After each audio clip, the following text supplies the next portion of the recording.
This happened to me a few years back, seems like forever ago. It was my usual fall camping trip, something I looked forward to all year long. Every autumn, I load up my RV and go deep into the forests to soak in the solitude. It's just me and nature, and I wouldn't trade it for anything. I'm no survivalist. Far from it, actually. I grew up a city kid with all the modern conveniences, but there's something about unplugging for a week that really resets me. That year, I took my trip to the heart of the Ozarks in Arkansas. This place just sings to me. You've got those rolling hills, crystal clear rivers, and enough dense trees to truly get lost in. It's the getting lost part that keeps me coming back. For me, it's an escape from the constant barrage of life. Work, social media, just that gnawing sense of always being connected. In the Ozarks, I become nobody. It's perfect. I parked my RV in a spot beside a winding gravel road. This secluded corner always seems to go untouched, which fits my style. On the first day after setting up camp, I hit the hiking trails. I found this lovely old path twisting alongside a river, so serene. Didn't see another soul out there the whole day. Got back to camp just before nightfall, cooked dinner over the fire, and crashed out early. Honestly, a pretty ordinary day, the type you crave when you've had too much of the real world. That first night, something just felt off. There were strange noises coming from deeper in the woods, mostly rustling, branches snapping, stuff you expect to hear out there. But my gut gave a twinge. It was persistent, this unease. But being overly cautious? I mean, come on. I wrote it off as the wind picking up and decided to turn in. Maybe tomorrow I'd explore and see if anything had been around my campsite. Next morning, I took that planned scouting mission. Nothing. No tracks or signs of any large animals. So what was my deal the night before? Paranoia? I shrugged it off and decided to enjoy my coffee by the campfire. I settled with a mug and listened to the morning songs of birds. I'd only have another few days of this serenity before facing the grind again. That's when I saw it. This thing. A flash of movement way off in the trees. First thought, a big old buck. We weren't in deer season, but in these woods there are all sorts of critters I rarely see back home. Curiosity piqued, I slowly stepped in that direction. It appeared again, then ducked deeper into the forest. At this point, I knew this wasn't normal behavior, definitely not deer-like. But again, Ozarks.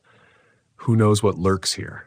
This nagging feeling told me to walk away, back to camp, lock myself in that RV until it was time to leave. But you see, I'm a stubborn guy. My name's Ellen, by the way. Ellen Wilder. The sensible part of me screamed for retreat, but I'm always up for a challenge. What was the worst that could happen? That thought alone should have stopped me. Instead, I went deeper. I followed, trying to be stealthy. Branches whipped against my face. Twigs cracked under my boots. Then it reappeared, but closer this time. It moved hunched over, almost ape-like, but also distinctly human. It vanished as quickly as it came, just a brief glimpse. Something wasn't right. Now there was fear. My breath quickened. Despite the warning bells, I followed. Dumb, right? It wasn't curiosity anymore, but this compulsive need to know, like I had to unravel this, whatever it was. This couldn't be natural. The Ozarks might be wild, but they weren't a zoo. And that shape, so strange, so out of place. This went on for a while, this game of cat and mouse. My heart pounded a frantic drumbeat, but the determination remained. Every glimpse showed, well, not much. I'd only get a hint of movement, like it was deliberately obscuring itself from full view. Now let me describe this thing the best I can. First off, it was big. Tall and wide, way bigger than an average man. The way it moved, it had this unsettling fluidity, but rigid too, almost like it was constantly twitching, adjusting. That shape I first saw, low and crouched, seemed its default. Each time that feeling of wrongness would sink in even deeper. Not just fear, but an unease, like my primal instinct screamed for safety. I'd almost give up. Then there it'd be again, just beyond the trees, luring me in. I kept thinking I'd get an answer, find out what the hell was going on. I pushed further and further until that gravel road and my RV were only a distant memory. Then finally, something I hadn't prepared for, an old trapper's cabin, nestled within a clearing. Not that rundown cabin you see in movies. This one looked rough, but lived in. Something told me I wouldn't find friendly neighbors to ask for directions. But the movement, that thing had disappeared. My legs trembled, not sure if it was exhaustion or terror. This cabin, could there be a connection? Had that figure led me here? Was I losing my mind? That's when it hit me. The smell. God, it was foul. Rotting meat, but also something chemical underneath. My stomach lurched. There was that feeling again, an overwhelming sensation of wrong coming from inside that cabin. The hairs on the back of my neck stood on end, yet despite it all, an almost perverse desire pulled me closer. I had to see, had to know. This compulsion battled with every screaming instinct to bolt the opposite way. Mistake. That was the turning point, because what started as just wrong turned into horrifying. I'm going to spare you the gory details, but what lurked in that cabin was beyond what most folks could even fathom. This ain't a ghost story. No, sir. This was raw, visceral evil. It was the figure, standing stock still just within the doorway, bathed in shadow. But something had changed. There were others. Twisted. Misshapen. I can't even call them human anymore. These things shifted and jerked, yet stayed strangely rigid, each one different. Twisted in a unique way, yet sharing this uncanny sameness that froze my blood, and all of them were staring right at me. Then it finally looked. The head of the first figure snapped toward me. There was nothing there, where a face should have been. Nothing I could even describe, no way to make sense of it. It let out this keening screech like rusty nails ripping apart metal. I lost it. Everything after that is a blur of scrambling feet and piercing screams. Mine, I'm sure. Those figures were moving, scrambling not gracefully like before, but in a jarring, jerky way. I never knew how fast I could run. Branches slashed at my arms. Mud swallowed my boots. It wasn't enough. That guttural moan grew louder, echoing against the trees. One thing burned through my panic. They were chasing me. The only goal was escape. No destination, just get away. Each ragged gasp burned my lungs. My legs threatened to give out. It wasn't that they were particularly fast, those figures. They staggered in this lurching gait. There was something wrong with the way they moved, yet that didn't make them slow. I remember stumbling onto the gravel road, tears blinding me. My RV, if I could reach it just a few more yards, maybe I'd have a chance, but that damned keening wail filled my ears. They were closing in. I risked a glance back. They hadn't stopped, hadn't slowed. That same unnatural rigidity seemed to propel them forward. In that panicked split second, my foot caught a hidden root. I sprawled hard onto the rough gravel, hands scraping raw. Just before the darkness claimed me, I managed to snatch a final glance, and all those twisted figures were at the edge of the tree line, watching. That stillness again, their unnatural shape stark against the foliage. It felt intentional, predatory. They didn't even attempt to attack as I lay there. Something held them back. I don't know how long I was out. Came to dazed, the sun starting its descent. Pain bloomed across my entire body.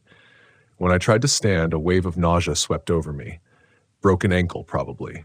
And there they were, back in the same position, unmoving. It was as if they never blinked. Those empty spaces where faces should be, fixated on my position.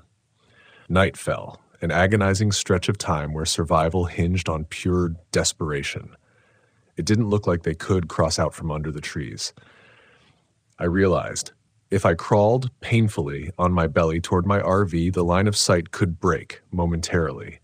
It was a sliver of hope, insane as it sounded. And as the sliver remained stubbornly unbroken, I began to believe. Maybe they couldn't follow if they couldn't see me. Maybe in those shadows beneath the trees, something else held them back.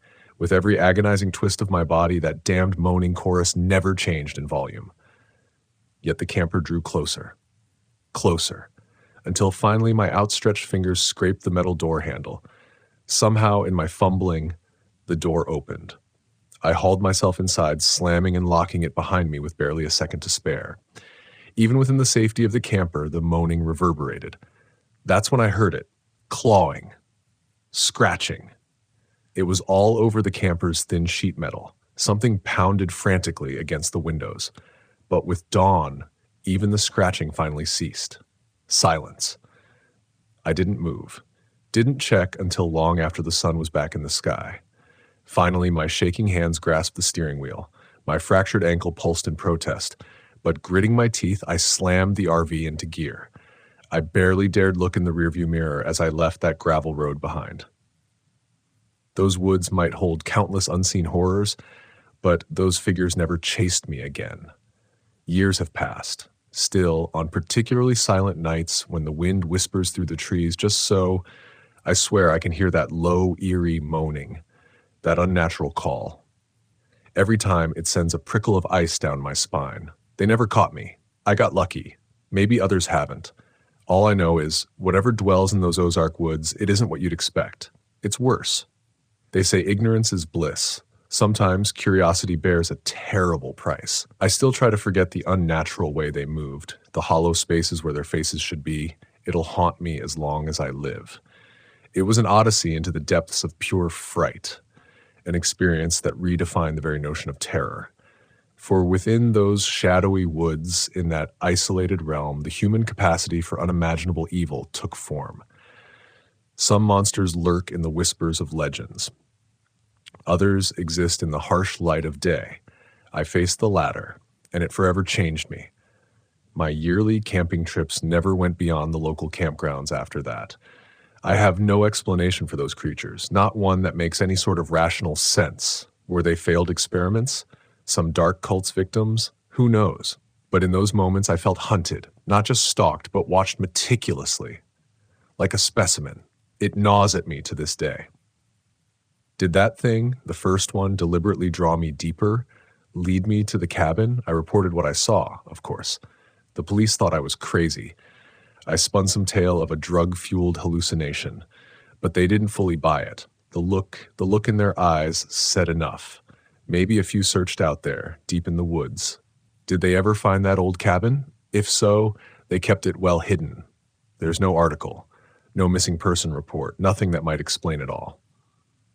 The official silence tells its own story. Either that or the figures dealt with anyone who got too close to the truth. This might be my last chance to share this story. They say I have cancer. It's spread pretty badly. Maybe this is a kind of confession before I go quietly. Or maybe someone with the means, the drive, will read this and decide for themselves. Just remember, sometimes it's better to leave certain mysteries untouched, to walk away while you still can. Before we dive into the next exciting story, drop a comment below and let me know, what time is it where you're watching from? I'm curious to see where everyone's tuning in from around the world.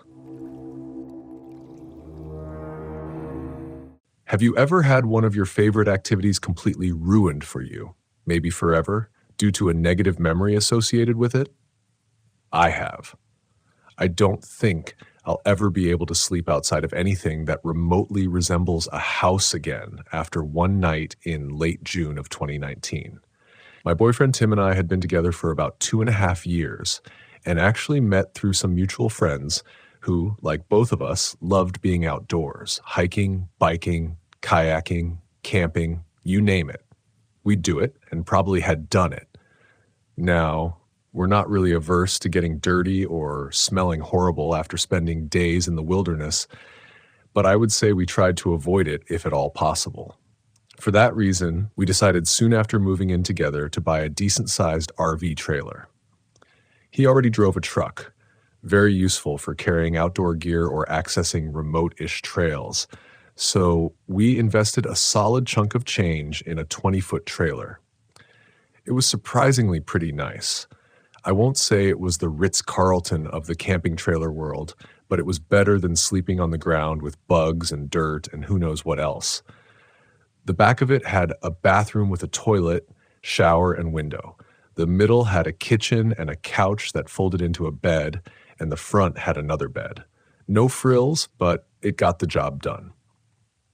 Because of the size of RV beds, we typically used both beds if it was just the two of us, but we could squeeze into the front bed together if necessary, or if we were in the mood. Starting in the spring of 2019, we took this thing all over the western half of the US. We both had jobs that allowed us to work remotely, doing this before it was cool. So we had some pretty epic road trips those first few months. Around Memorial Day, we wrapped up our trip and came home for a while, though we had plans to head to my parents' house for the 4th of July. We lived on the West Coast.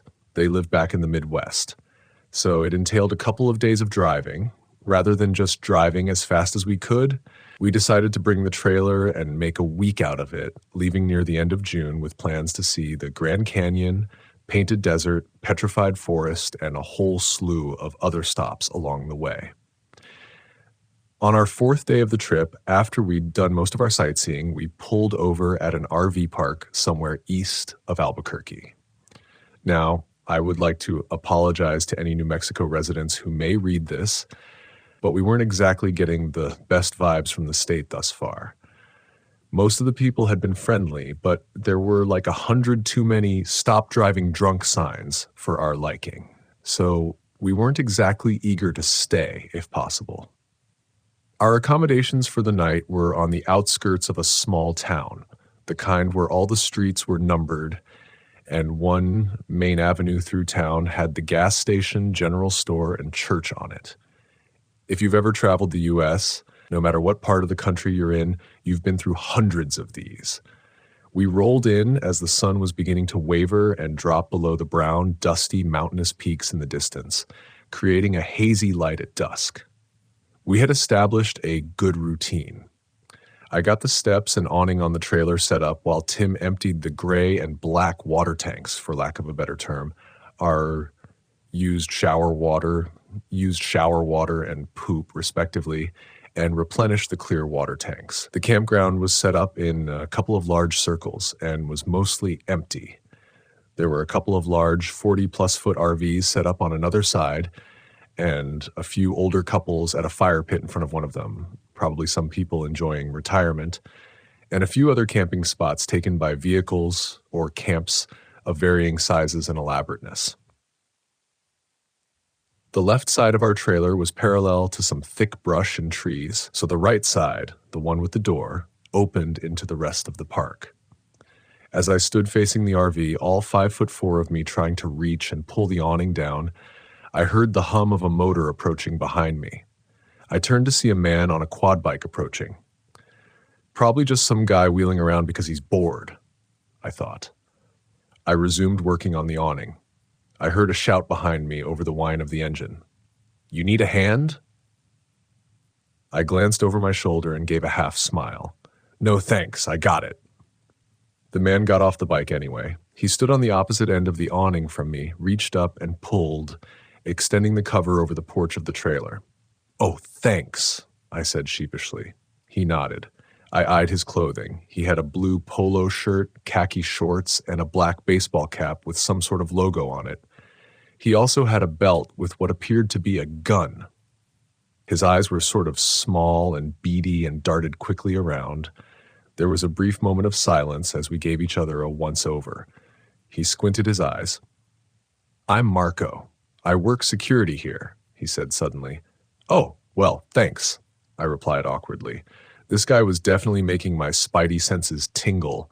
Not in a good way, but I couldn't really figure out why. He just sort of walked away without saying anything else, hopped back on the bike, and left, looking back over his shoulder and locking eyes with me for a few seconds before he disappeared. I stood there for a minute, pondering.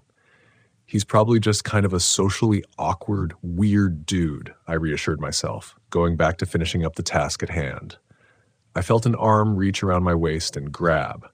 I jumped, letting out a sharp yelp. "Sorry," I heard Tim's voice behind me. I sighed, spun around and smiled, rolling my eyes at him. "A little jumpy tonight, aren't we?" He laughed, kissing me. I playfully slapped his shoulder. "Come on, let's get some dinner started," I said, opening the door to the trailer. As we ate a delicious, nutritious meal of hot dogs, Easy Mac, and pickles, I told him about my newfound friend Marco. "He doesn't sound weird to me," Tim said with a mouthful of hot dog. I raised my eyebrows and laughed. "Run that by me again?" I giggled. He swallowed, wiping his mouth. I mean, what's so weird about him? He stared at you? I don't know. I just got the wrong vibe from him. And besides, how many RV parks have we ever stayed in that have security? He laughed. That would be none. But to be fair, we've been saying the whole time how weird of a state this is. Besides, I doubt the owners would let some creep run around pretending to be security. He had a point. We cleaned up from dinner, got ready for bed, and were soon out cold in our separate bunks, the only light coming from the moonlight outside that lit up the gravel parking lot. Tim took the front bunk. I took the rear bunk, which was right behind the door. I awoke to the sound of the engine, the same one I heard earlier when putting the awning up. I rolled over and looked at the display on the microwave clock. 1:48 a.m. I just wanted to sleep. And ATV Marco out there was on patrol. I'm sure it's completely necessary for you to be doing that right now. I thought facetiously. I shut my eyes, but the engine persisted, coming closer and closer to our trailer. Then suddenly it shut off. Silence. Finally. I could get back to sleep. I froze. There was a tapping at the window, literally right next to my bed.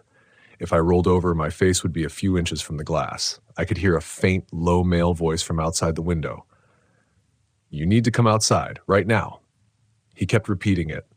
I rolled onto my back slowly and peeked out of the corner of the blinds. You have to come outside. It was tough to see in the darkness, but the silhouette told me enough. It was definitely Marco, that weird security guard from before. My suspicions went from a slight weird vibe to I'm about to call the cops on this guy in the span of 2 seconds. Bring your husband too. It's urgent. What? I got closer to the glass. He repeated it again. You and your husband, come out, quietly. Now.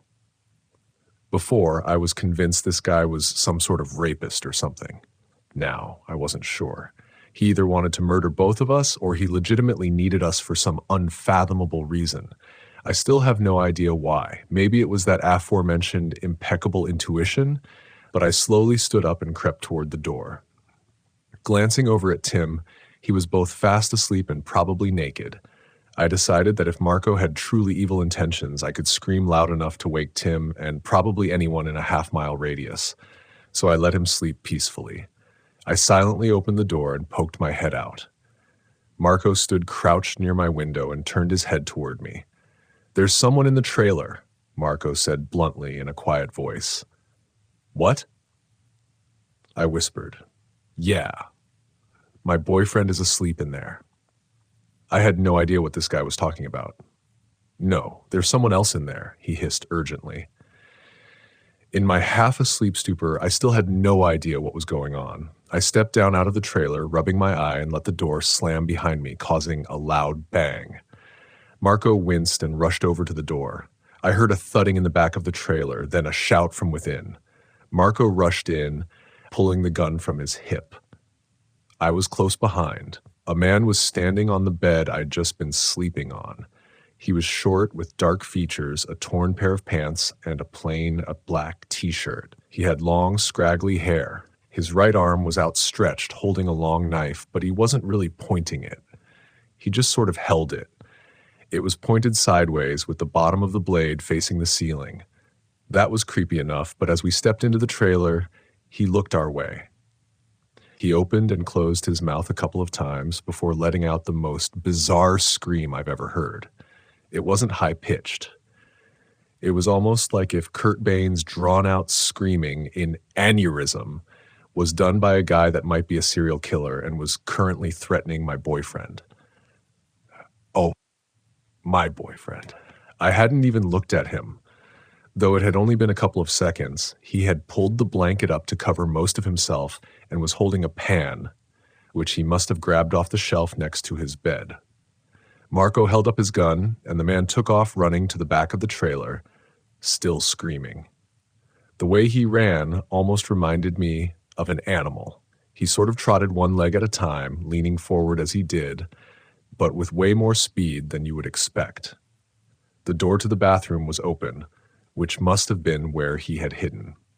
He proceeded through it and, in one fluid action, hopped from the seat of the toilet to the tank, then out the back window, landing somewhere in the bushes below. Marco ran out the door, chasing him into the woods behind the trailer.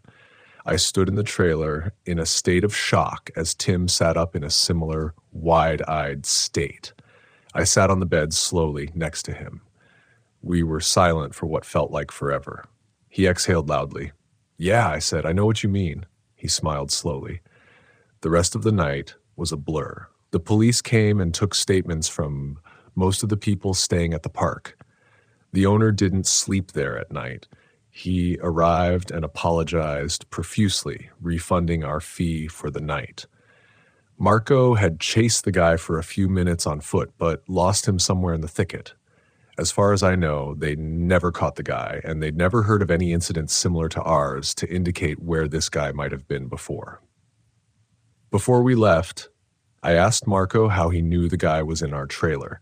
He explained that he typically patrolled on foot and saw someone in the distance near the bushes, so he got onto his bike and made his way over to us. Around that time, he saw the guy climb into the bathroom window from the outside. That's when he woke me up at the window, trying to do so discreetly so as not to alert the creep. Both Tim and I thanked him repeatedly, but he insisted that it was just his job. The two of us were eager to get out of there. Even having only slept for a couple of hours, we drove straight through to my parents' house, taking turns sleeping in the back seat of the truck while the other drove. Our perfect road trip had lost its luster, and we were ready to rid ourselves of any trace of it. Once we arrived, before even going to my parents' house, the first thing we did was go to sell the trailer.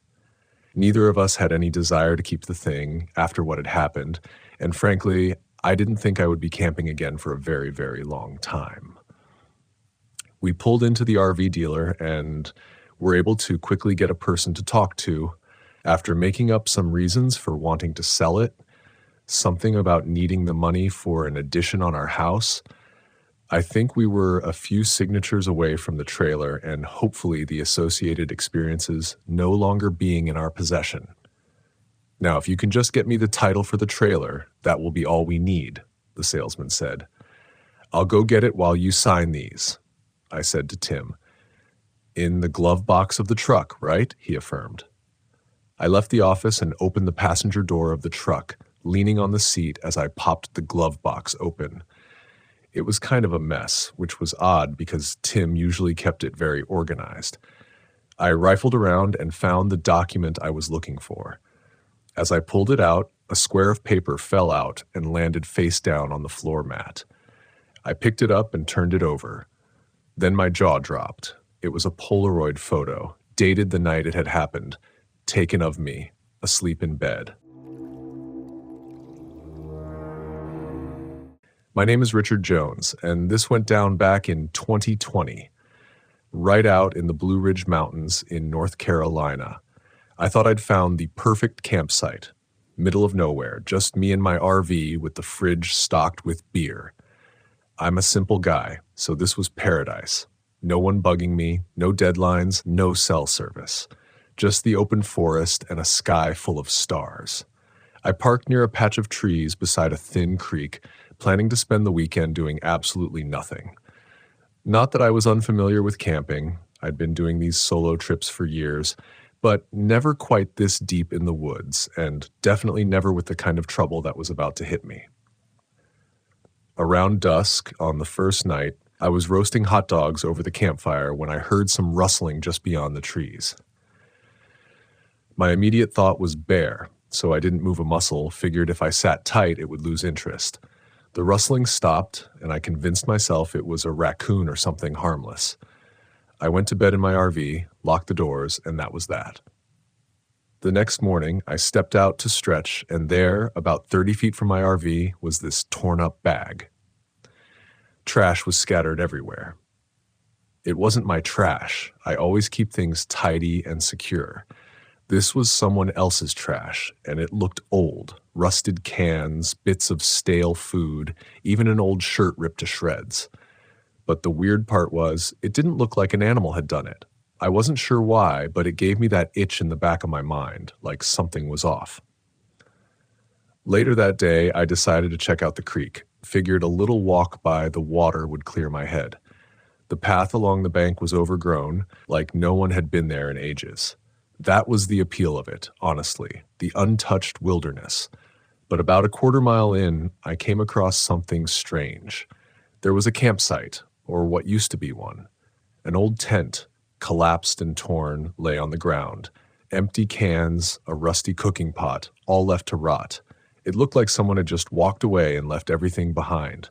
As I got closer, I noticed a large dark stain on the tent fabric. At first, I thought it was dirt, but as I leaned in, the smell hit me. A sharp, metallic stench. Blood. Old, dried blood soaked into the fabric. A normal person might have headed back to the RV, called it quits on the trip. But I was a little too curious for my own good, and I found myself poking around. That's when I saw something hanging from a tree branch a few feet off the ground. An old, tattered boot. Just one boot, swaying slightly.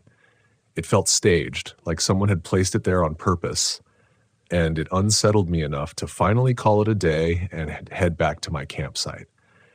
Back at my RV, I tried to shake it off, told myself it was just an abandoned site from some reckless campers who got in over their heads. Still, the weirdness gnawed at me. I cracked open a beer and sat by the fire, hoping a bit of booze would calm my nerves. That's when I caught a glimpse of movement in my peripheral vision. Just a flash, like someone darting between trees. "Hey!" I yelled, not really expecting an answer. Nothing. Silence. A chill crept down my spine. I grabbed a flashlight from my RV and shined it toward the trees. "All right, enough screwing around," I shouted. I half expected some dumb kid to jump out laughing, but there was only quiet. The forest just swallowed the light.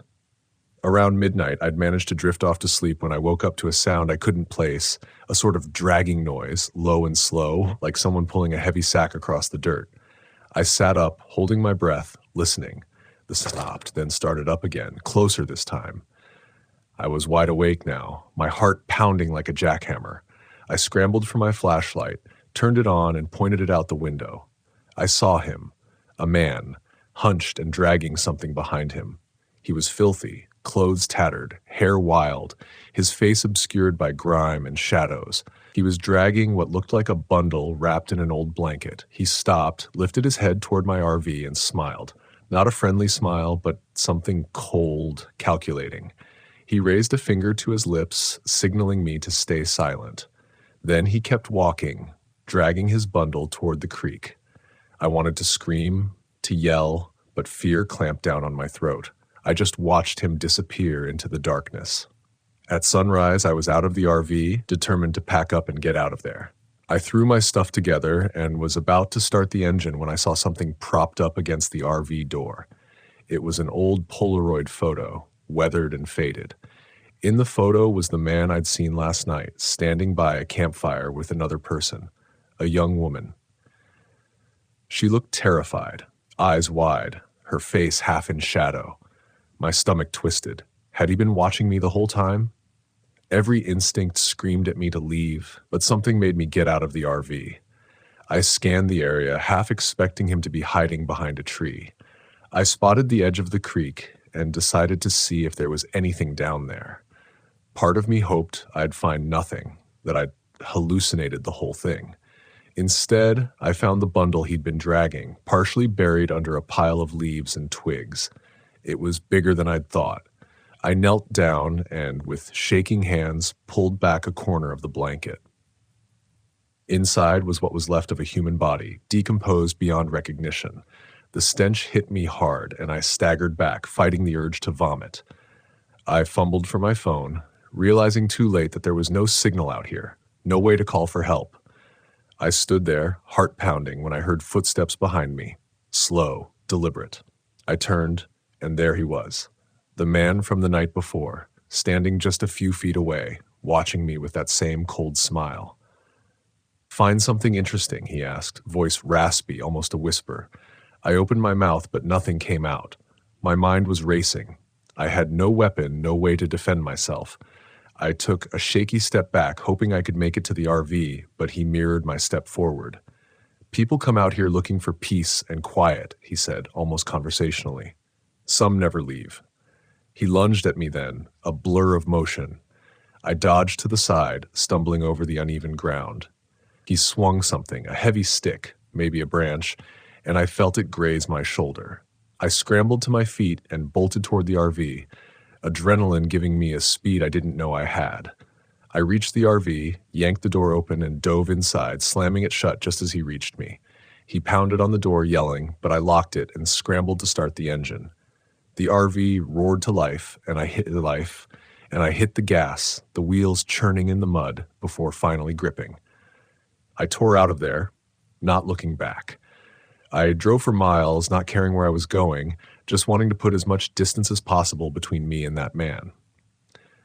Eventually, I found myself at a ranger station and I burst inside, babbling about what I'd seen.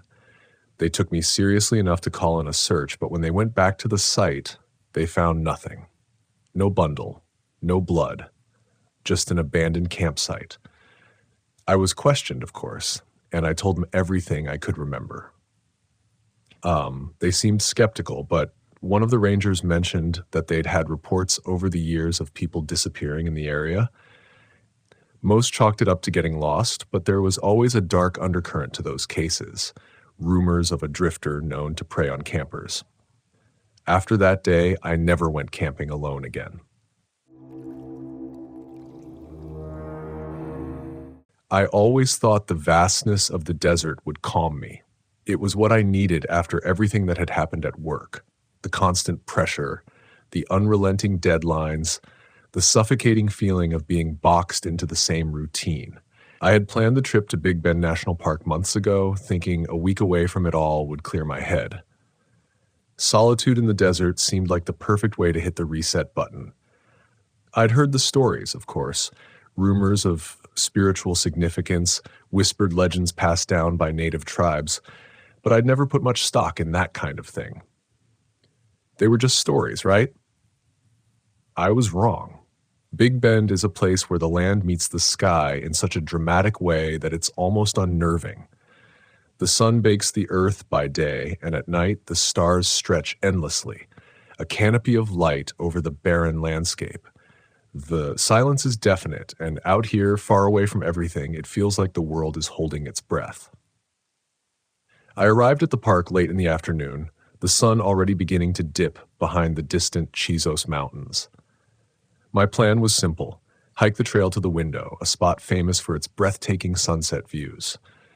I'd set up camp, spend the night there, and continue deeper into the wilderness the next day. A week alone, away from the noise of civilization, I'd been craving this. Everything seemed perfect at first. The air was dry and warm, the trail rugged but manageable, and my gear was top-notch, a mix of high-end camping equipment and essentials I'd collected over the years. I felt prepared, confident, ready to let the desert cleanse my mind. But that feeling didn't last. By the time I reached my campsite, I noticed my GPS was flickering, the signal coming and going without explanation. I chalked it up to a glitch. Maybe the battery was low, though I had checked it before I left. Then my phone started to act strange. The battery, which had been at 80% when I arrived, drained rapidly, dropping to 20% in just a few minutes. No big deal, I thought. I wasn't here to use my phone. After all, this was supposed to be my escape from technology. As I set up my tent, the sun dipped below the horizon and a cold wind swept through the canyon. I hadn't expected the temperature to drop so quickly, and I fumbled through my pack for my jacket. My hands were shaking, and I wasn't sure if it was from the cold or something else. That's when I heard it. The first sign that something wasn't right. It was faint at first, just a whisper carried on the wind, so soft I thought I imagined it. But then it came again, rhythmic, almost like chanting, echoing through the canyon. I paused, holding my breath, straining to hear. There was nothing, just the sound of the wind. "Get it together, Tyler," I muttered to myself. I was overthinking things again. The wind through the rocks, that's all it was. My mind playing tricks on me, feeding into my anxieties like it always did. I finished setting up camp and tried to relax, but the uneasy feeling wouldn't leave me. The silence was oppressive, heavy, as if the desert itself was waiting for something. I tried to brush it off. I was just tired, exhausted, really. That night, as I lay in my tent, the whispers returned, louder this time, clearer. It wasn't the wind. It was something else, something real. The whispers grew, surrounding me, coming from every direction. They weren't in English, not even Spanish. It was an ancient language, guttural and rhythmic, like a chant I couldn't understand. I sat up in my sleeping bag, my heart racing. I reached for my flashlight, but when I clicked it on, the beam sputtered and died. My hands fumbled in the darkness, searching for my backup lantern. When I found it, I clicked it on, flooding the tent with light, but the whispers didn't stop. They only seemed to get closer. I tried to stay calm, telling myself it was just my imagination, but deep down I knew something was wrong. This wasn't just anxiety. Something was out there. I stepped outside. The cold air hit me like a slap to the face. The fire I'd built earlier had long since died down to embers. I looked around, scanning the landscape with my lantern. That's when I saw it. The small stone cairns, dozens of them, scattered around the edges of my campsite like tiny tombstones. They hadn't been there when I set up camp. I was sure of it. A chill ran down my spine. Someone had been here. Or something. My mind raced. Could it have been other hikers? A prank, maybe? But the trail had been empty when I arrived, and this was an isolated spot. No one would have come this far just to mess with me. The whispers grew louder, more insistent. My hands were shaking as I backed toward my tent, the beam of my lantern swinging wildly across the ground. Then, out of the corner of my eye, I saw a movement. A shadow just at the edge of the light, darting between the rocks. It was too fast to be human. My heart pounded in my chest as I swung the lantern around, trying to catch another glimpse, but there was nothing. Just the empty desert. I bolted back into my tent, zipping it shut behind me, as if that thin layer of nylon could protect me from whatever was out there. I sat there, gripping the lantern, listening to the whispers fade into the distance. I didn't sleep that night. Every noise made my heart jump. Every gust of wind felt like something moving just outside. By morning, the whispers were gone, but the unease lingered. I packed up camp, deciding to cut my trip short. I'd head back to the trailhead, call it a failure, and go home. There was no shame in that. But as I started hiking back, something was off. The trail didn't look right. The landmarks, the rock formations, they weren't where they should have been. I pulled out my map, trying to orient myself, but nothing matched. It was like the land itself had shifted overnight. I checked my GPS, but the screen was blank, dead. My phone, too, had lost all power. Panic set in. I was lost, completely, utterly lost, in the middle of the desert. I forced myself to stay calm, to breathe. I could find my way back. I just retraced my steps, but no matter how far I walked, the lands seemed to warp around me, twisting into unfamiliar shapes.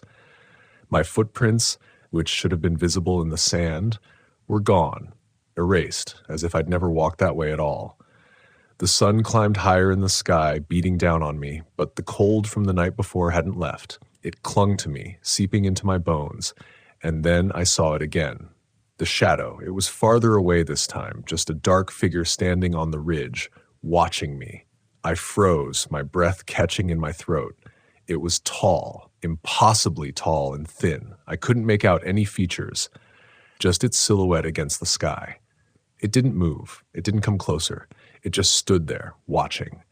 I didn't know what it was, but I knew I had to get away from it. I turned and ran, my legs burning as I scrambled over the rocks, my pack bouncing against my back. But no matter how far I ran, the figure was always there, always just at the edge of my vision, standing still, waiting.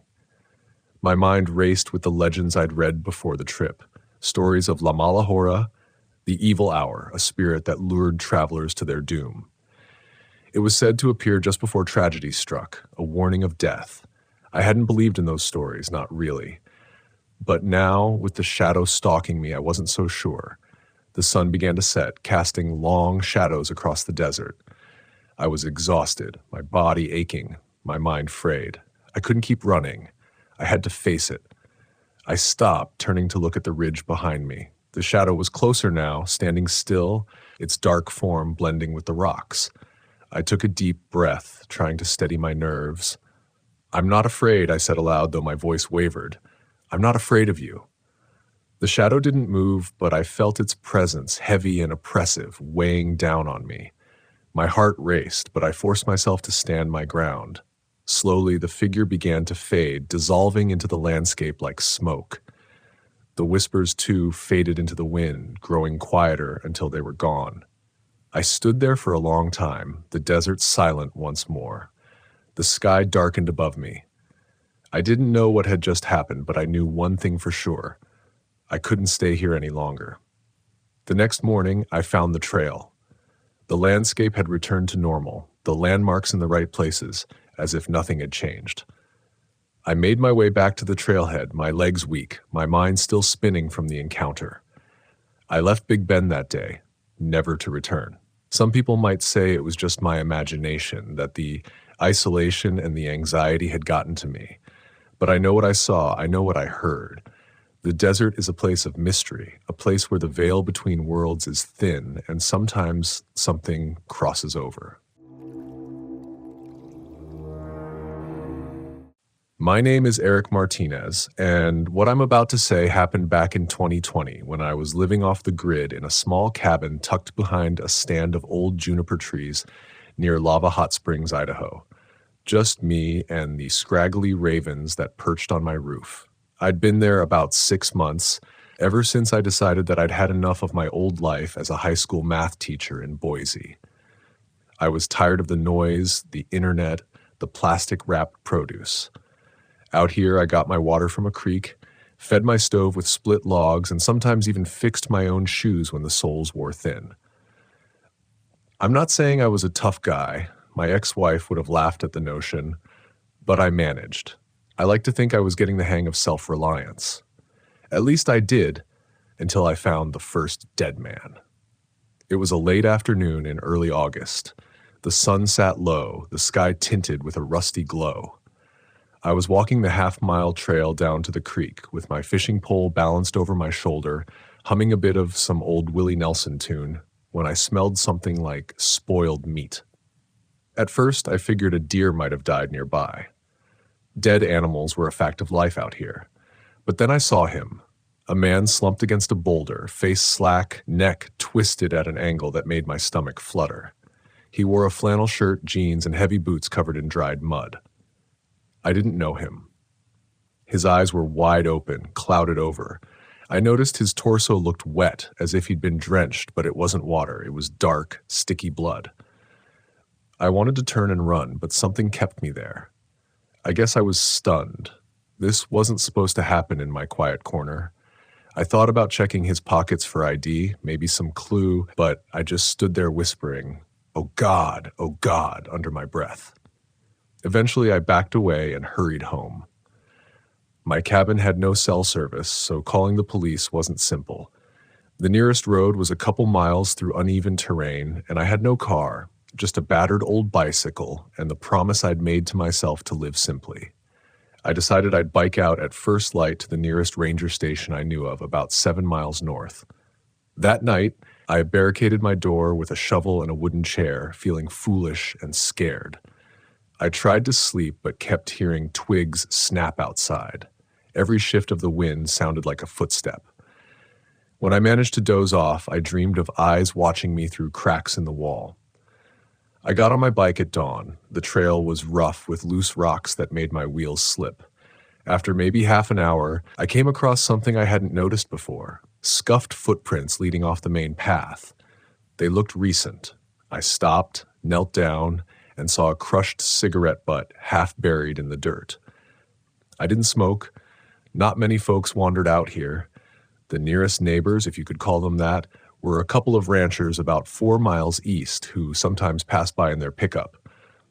I figured I'd warn them after I hit the ranger station, but I never made it that far. Just as I crested a small slope, I saw him, A tall, wiry man with shaggy blonde hair and a crooked nose stood near a fallen log.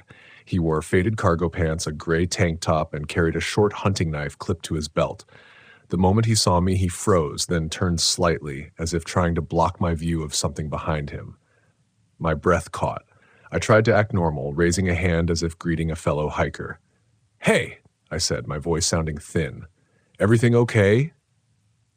He didn't answer. He just stared at me, eyes narrowed, jaw clenched.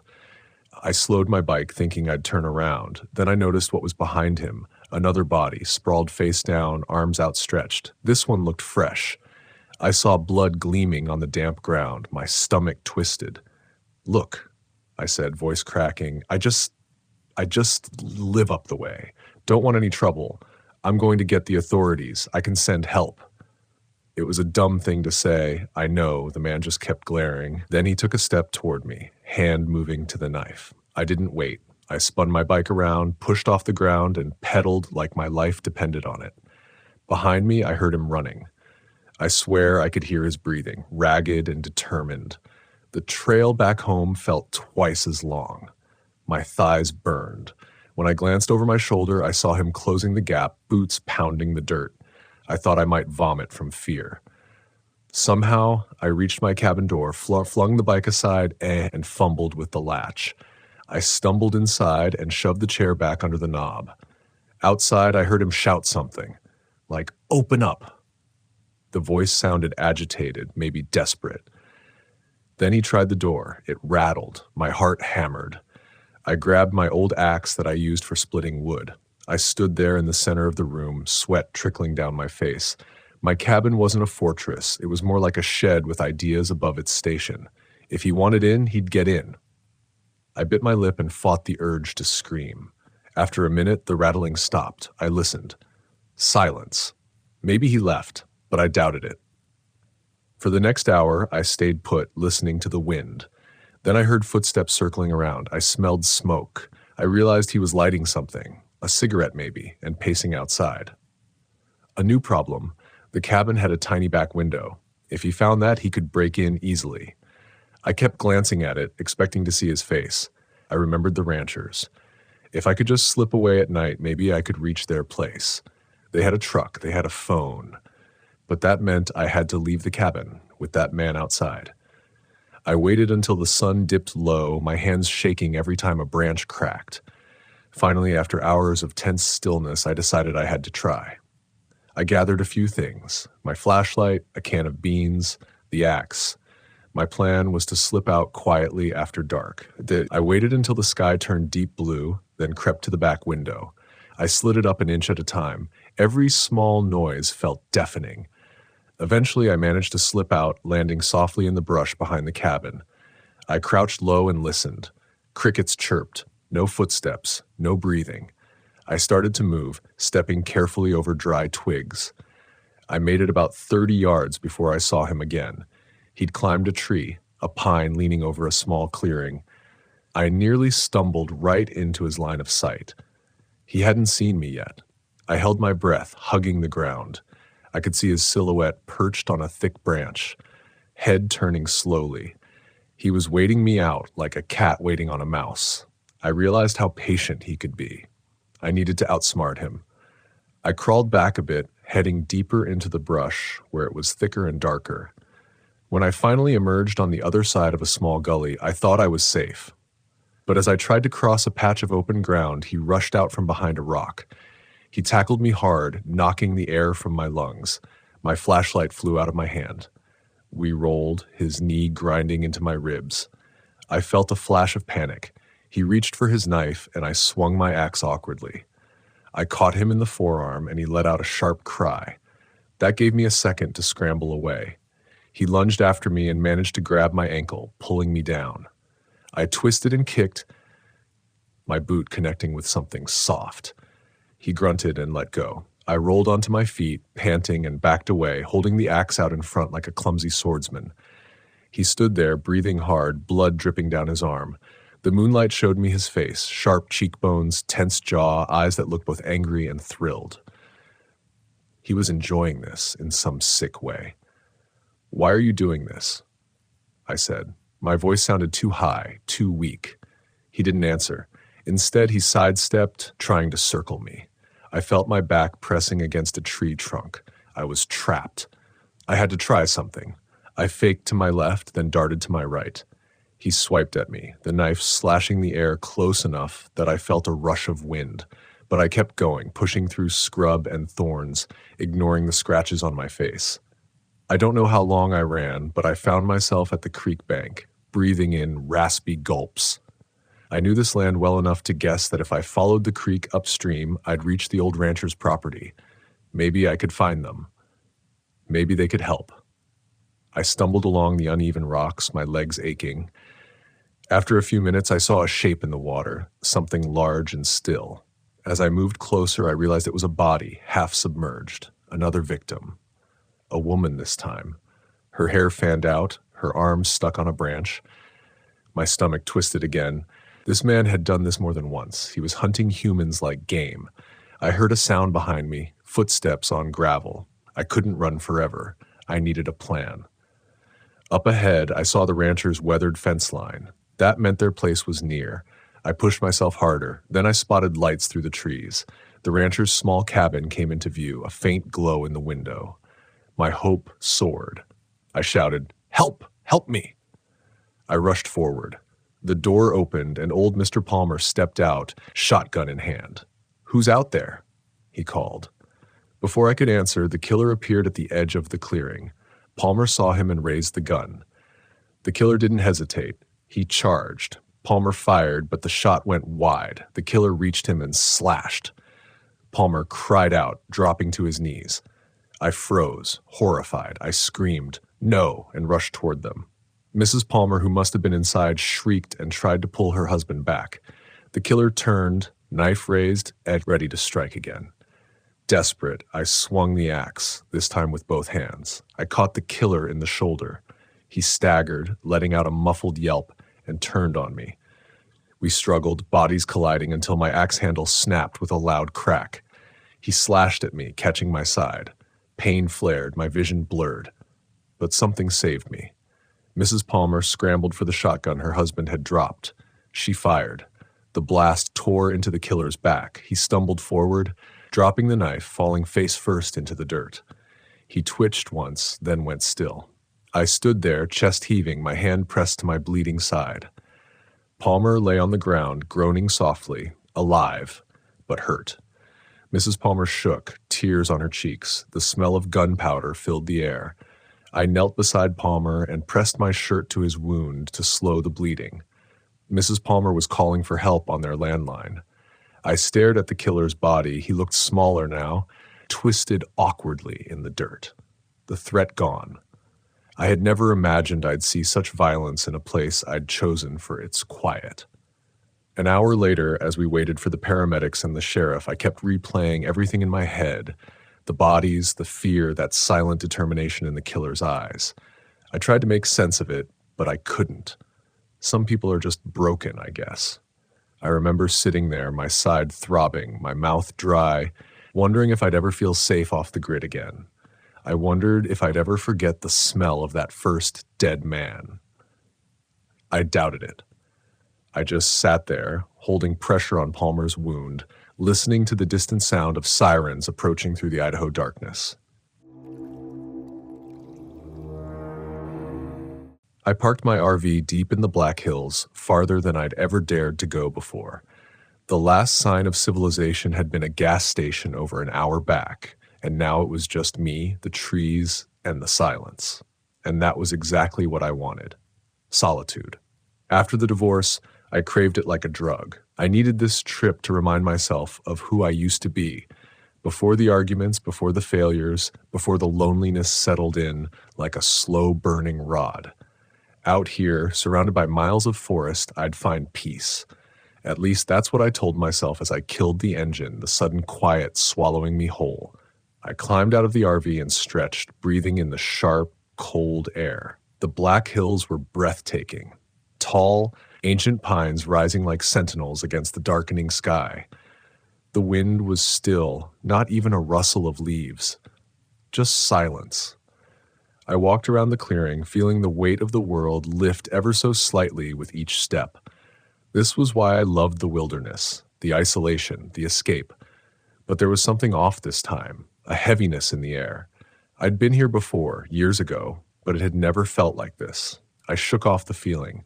My mind was playing tricks on me. It had been a rough few months, and I wasn't thinking straight. A couple of nights out here would fix that. I busied myself with setting up camp, though I didn't have much to do. The RV had everything I needed. I lit a fire outside anyway for old time's sake and poured myself a drink. I sat on the fold-out chair and stared into the flames, letting the warmth pull me in. Then I heard it. A sound, faint at first, like tapping. I looked around, but there was nothing. Probably just the forest settling. I turned back to the fire, trying to relax, but the noise came again, rhythmic, deliberate this time. I couldn't shake it off.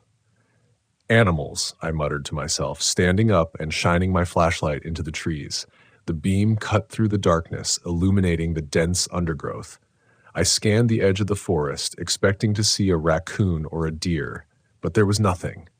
Just the trees standing tall, unmoving. I took a deep breath and laughed. I was being paranoid. The first night alone always did this to me, made me jump at shadows. I headed back into the RV, locking the door behind me. That night I slept fitfully. Dreams of my ex-wife drifted through my mind, hers twisted in anger, her voice echoing in that same sharp, accusing tone I knew too well. I woke up several times, drenched in sweat, my heart pounding. By morning, the feeling of unease still clung to me like a damp fog. I tried to ignore it, pushing myself to enjoy the day. I spent the morning hiking, trying to lose myself in the familiar sights of the Black Hills, but it was hard to shake the feeling that something was wrong. The woods felt off, too quiet, too still. I returned to the RV just after midday, planning to settle in and enjoy a lazy afternoon. That's when the real problems began. The generator sputtered and died as I tried to start it up. I cursed, fiddling with the switch, but nothing happened. No power, no lights, and no heat. I wasn't worried yet. I could figure it out, I always did, but the frustration simmered beneath the surface. I was already on edge, and the last thing I needed was for the RV to start malfunctioning. I grabbed my toolkit and went outside, working on the generator for what felt like hours. As I crouched next to the RV, I thought I heard footsteps behind me. I froze, wrench in hand, listening. There it was again. Soft, slow steps, like someone was circling me. I whipped around, but the forest was empty. Just the same dense pines, standing silent, watching. "Get it together, Jack," I muttered, turning back to the generator. By dusk, I was back inside. The generator was still dead, and the RV was cold, but I told myself it was fine. I'd built a fire outside, so I didn't need heat in here. I sat by the fire again, staring out into the forest, hoping the flames would chase away the anxiety that had been building all day. That's when I saw them, shadows just at the edge of the firelight. They were tall, thin, humanoid, but wrong somehow. Too elongated, too stiff. They stood between the trees, unmoving, watching me. My breath caught in my throat as I blinked, thinking I was imagining things, but they didn't disappear. They were still there, standing in the shadows just beyond the fire. "Who's there?" I called out, my voice cracking. No response. The figures remained still, their hollow eyes fixed on me. I stood up slowly, grabbing the flashlight and shining it toward them, but the beam seemed to bounce off the darkness, unable to penetrate the trees. When I lowered the light, they were gone. I stumbled back into the RV, slamming the door behind me. My heart pounded in my chest as I paced the small space, my mind racing with possibilities. Had someone followed me out here? Were they messing with me? I grabbed my phone, only to find the battery drained, dead. The same with my watch. I was completely cut off.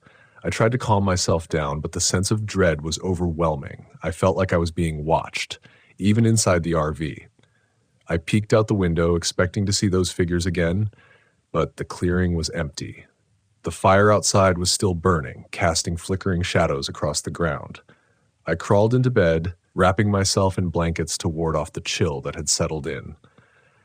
I tried to tell myself it was just my imagination, that I was jumping at shadows because of the divorce, because of the loneliness. But deep down, I knew something was wrong. I barely slept that night, and when I did, my dreams were filled with strange voices. Whispers that sounded like my ex-wife, but hollow, distorted. She called to me from the darkness, telling me to come outside, to follow her into the trees. When I woke, I was drenched in sweat, my heart pounding. It was morning, but the RV was still freezing. I could see my breath fogging in the air. I had to leave. Something was wrong here, and I wasn't going to stick around to find out what. I threw my things together, ready to get the hell out of the Black Hills, but when I tried the engine, the RV wouldn't start. No matter how many times I turned the key, it sputtered and died. I slammed my fists against the steering wheel, panic rising in my chest. I grabbed my bag and rushed outside, but as soon as I stepped into the clearing, I froze. They were back. The figures, tall, hollow-eyed shadows, stood at the tree line, surrounding the clearing. Dozens of them now, all watching me, waiting. I stumbled backward, my breath catching in my throat. The fire had burned out during the night, and the clearing was shrouded in a thick, unnatural fog. I had to get out of here. The figures didn't move as I grabbed my camping knife and marched toward the nearest tree, determined to hack my way out of this nightmare. I had seen strange carvings on some of the trees, symbols jagged and twisted. Maybe they had something to do with this, something to do with the figures. With trembling hands, I drove the blade into the bark, carving through the strange lines. As soon as I broke the symbol, the air shifted. The shadows flickered, and for a moment I thought I heard a low echo and wail. I didn't stop. I hacked at the trees, cutting through every symbol I could find. The voices in my head grew louder with each slash. My ex-wife's voice, distorted and hollow, begged me to stop, telling me to come into the forest, to let go. But I didn't listen. I couldn't. Finally, when I had cut through the last symbol, the air went still. The figures at the tree line melted away, dissolving into the fog. I stumbled back to the RV, my legs weak, my mind spinning. The engine roared to life on the first try. I sped out of the clearing, not daring to look back. The Black Hills vanished behind me, swallowed by the fog. But even now, as I write this, I can still feel them watching, waiting. The hollow ones never really let you go. This happened to me a couple of years back. I've never quite been the same since. My name's Scott Watkins, and I'm an avid outdoorsman by hobby. I work in retail management. You should see the crap I deal with there. Anyway, my only escape is nature. That's why I got hooked on RV life. There's nothing like hitting the open road with my home in tow. Last summer, after a particularly nasty week at work, I decided to head west. I'd heard Yosemite National Park was spectacular. All those giant cliffs and waterfalls. I figured it was the perfect reset I needed. I rented a decent-sized RV with all the essentials. The drive out to California was long, but it put me in the right mindset. You get that sense of anticipation, a shedding of the mundane stuff from real life. It's exhilarating in its own way. I rolled into Yosemite just before sunset and found a campground at the far end of the park. Smaller, less known, right up my alley since I wasn't one for crowds. As soon as I stepped out of the RV, I knew I'd hit gold. I could smell the pine and hear the faint rush of a river in the distance. That night, with the sky full of stars, I felt more alive than I had in ages. The next morning, I woke up fully relaxed, made breakfast, and laced up my hiking boots. This is where things took a weird turn.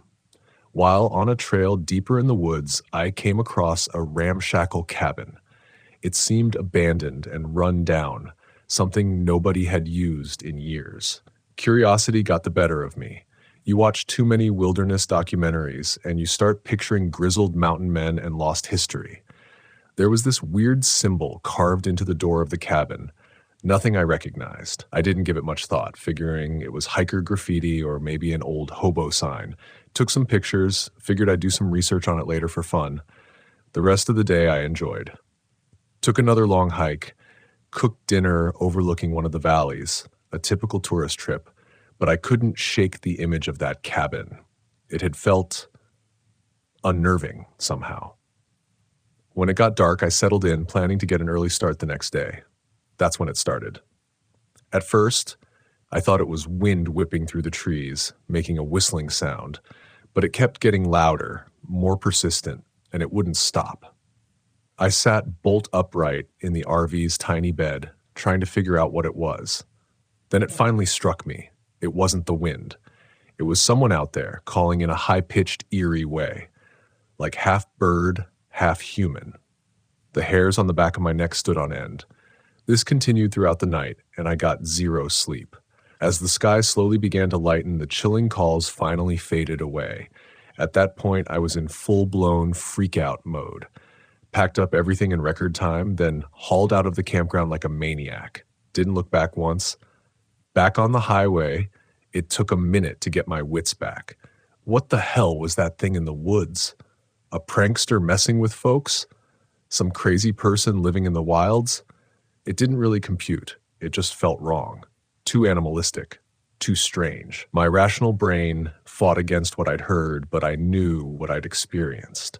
There was something unsettling about that place, something deep within those silent forests. Even while checking into a random motel on the drive home, I kept my phone close, ready to dial 911 at the first of trouble. I spent a sleepless night there, too, constantly jolting awake in a cold sweat. Later that day, back in civilization, I finally got internet signal and tried researching the symbol I'd seen on the cabin door. It wasn't a common one, nothing in my immediate search results. I ventured onto some more obscure sites dedicated to folklore and local legends. Nothing much came up. It just seemed like that weird cabin symbol was, well, it was lost in history. In the years since, I've gone camping again, but never alone, and I stick to popular parks, avoiding any remote spots. No reason to tempt fate, right? And the sound of that whistling call, well, that'll haunt me forever. Sometimes if the wind howls just right, I swear I hear an echo of it. My blood runs ice cold every damn time. It's a sharp reminder. There are things out there the internet doesn't explain. Things beyond maps and trails and curated experiences. There's a hidden side to the wild. Something ancient. Something indifferent. Watching us from places we're not meant to tread. I experienced it firsthand, and that knowledge forever changed me.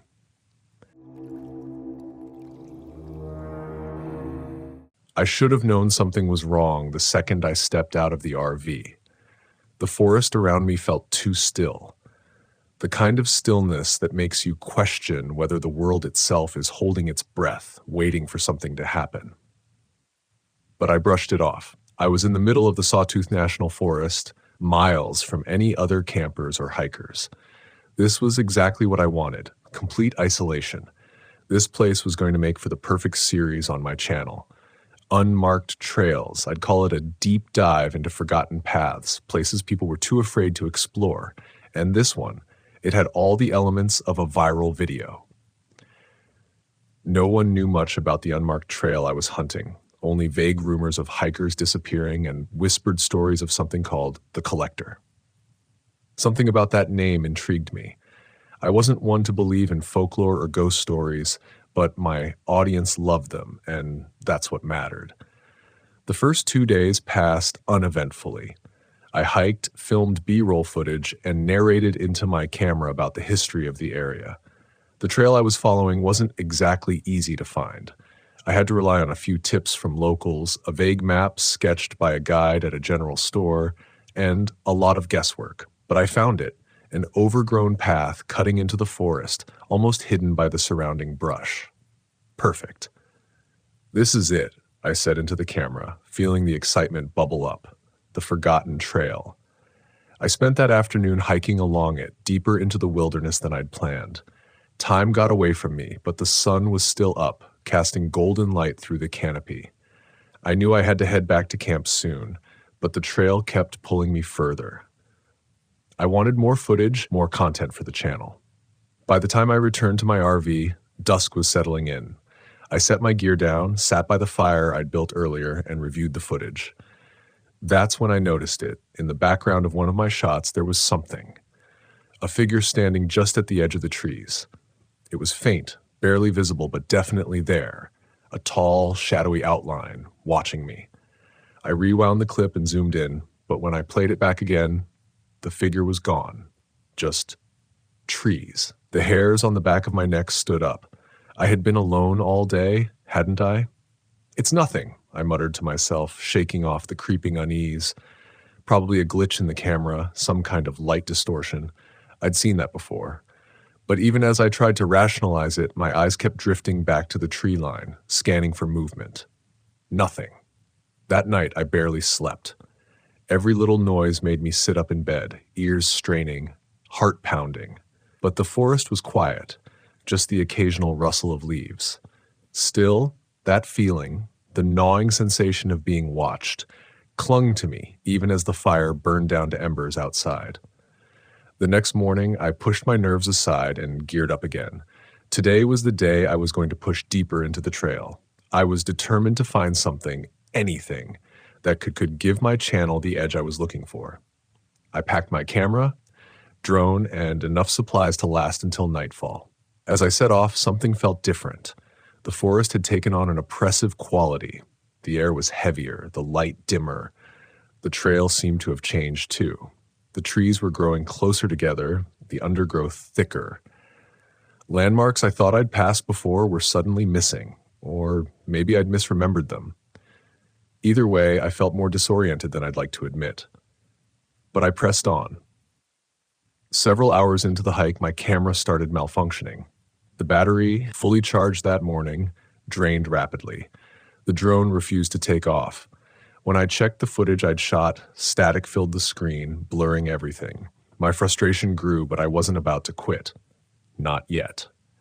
That's when I saw it again.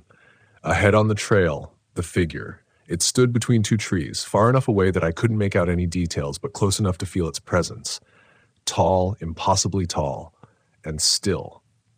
My breath hitched as I fumbled for the camera, but by the time I raised it, the figure had vanished again.